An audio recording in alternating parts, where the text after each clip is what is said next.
L'exercice numéro 8. Dans une solution S de sulfate de plomb de concentration C égale à 0,1 mol par litre, on introduit la poudre d'étain SN en excès.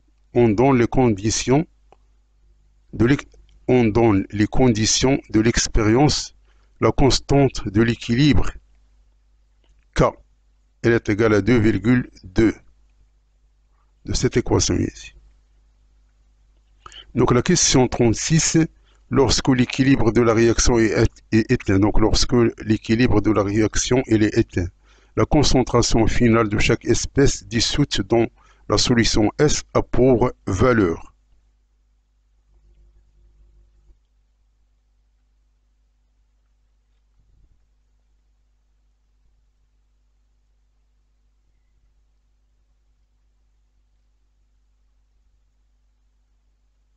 Donc, on a un équilibre chimique entre le plomb et entre l'étain.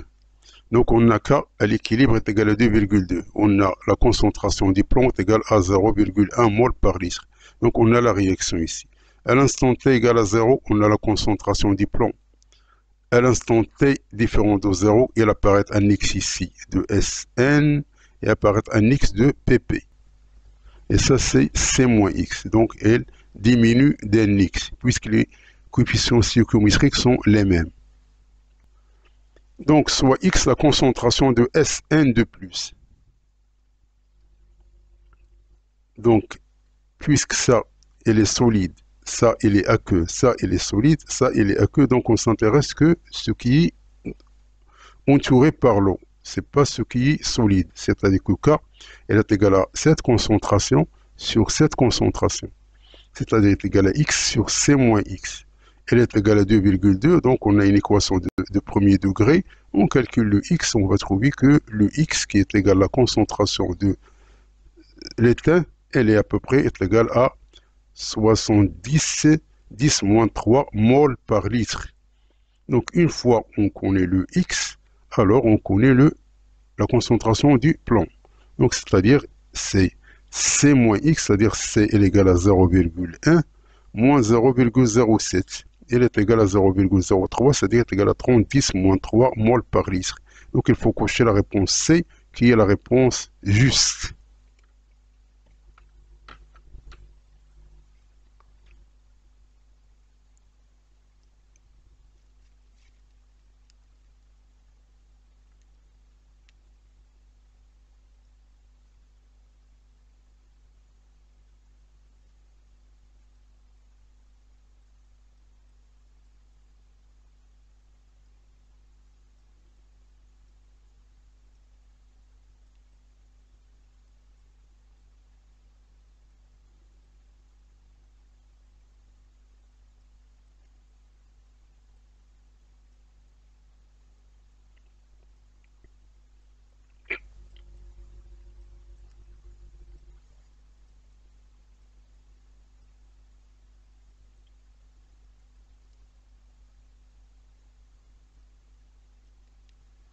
L'exercice 11.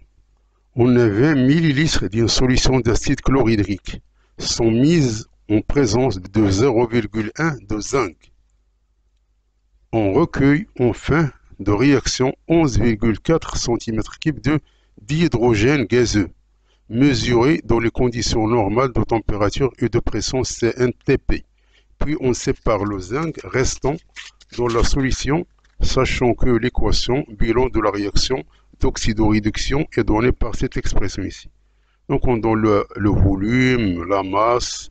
Donc ce qu'on veut, c'est la masse du zinc restant.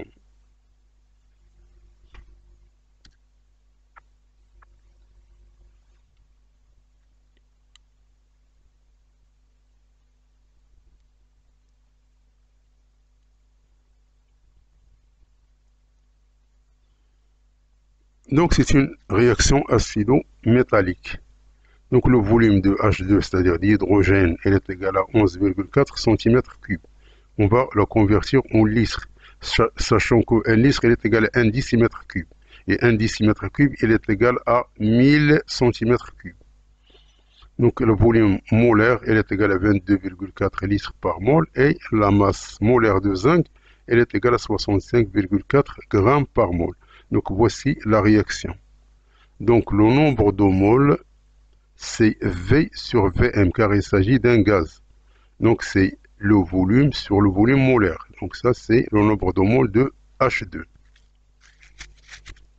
Donc la masse consommée, puisqu'on a le même coefficient stoichiométrique ici, c'est-à-dire que N sur 1, c'est N sur 1.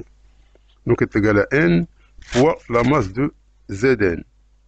Donc c'est-à-dire est égal à 5,110 moins 4 qui multiplie 65,4 qui à peu près est égal à 0,033 grammes ou bien 33 milligrammes. Et par suite, la masse restante, ça c'est consommé, c'est 0,1 moins 0,0033 qui est égal à peu près à 65 milligrammes. Donc il faut cocher la réponse C qui est la réponse juste.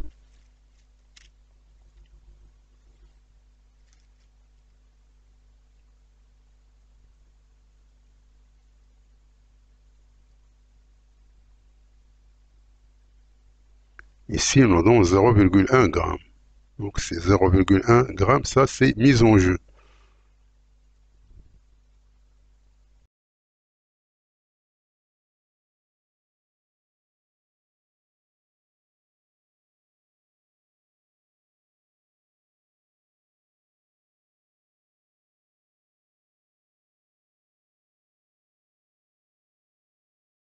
Donc l'exercice 12, l'eau de Javel, c'est-à-dire ClO, est fabriquée en solution aqueuse selon la réaction d'équation bilan.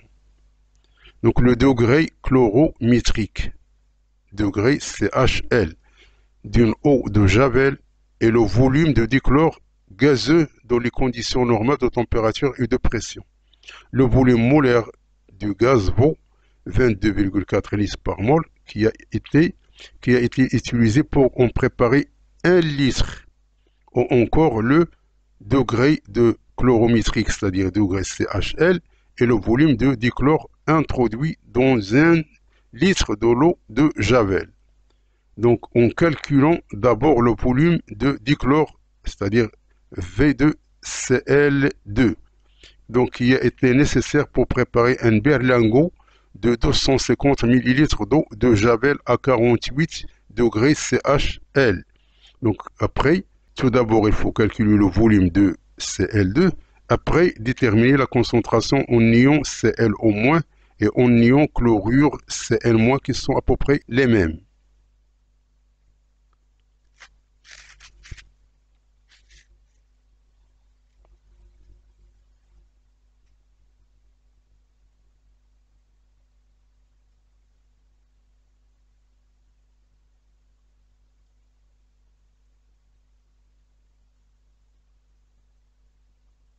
Donc on a l'eau de Javel, on a 48 degrés CHL, c'est 48 litres de Cl2 par litre.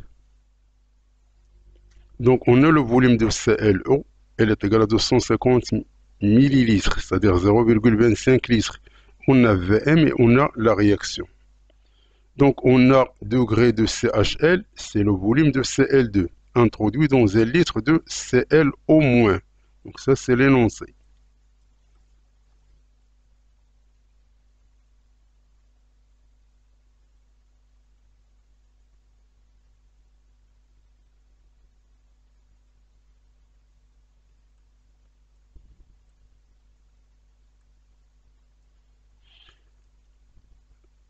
Donc, pour préparer un berlingot de 250 ml de l'eau de Javel, c'est-à-dire 0,25 litres de ClO-. Donc, on a tout simplement converti millilitres en litres. Donc, ceci nous donne 1/4 de litre de Cl2.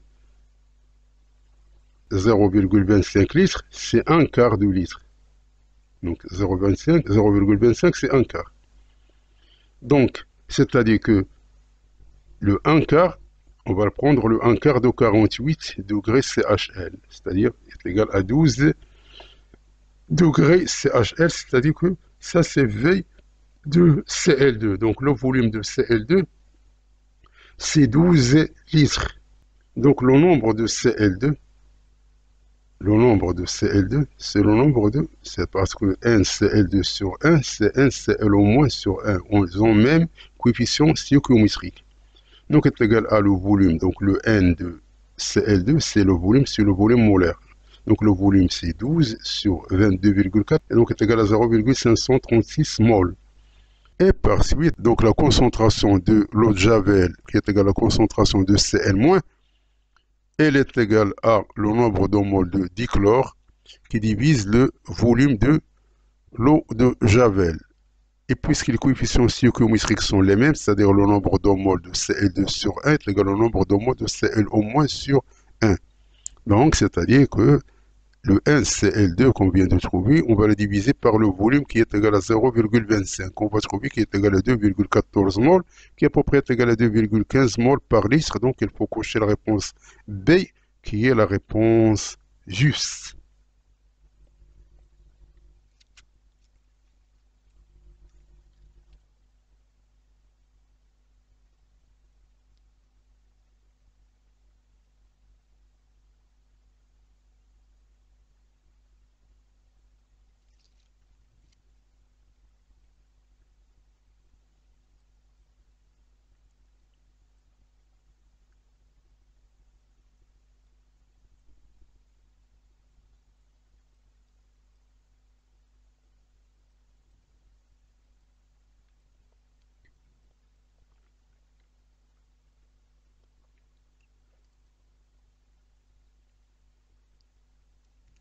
Donc, merci d'avoir suivi ce vidéo et à la prochaine pour un nouveau vidéo cordialement.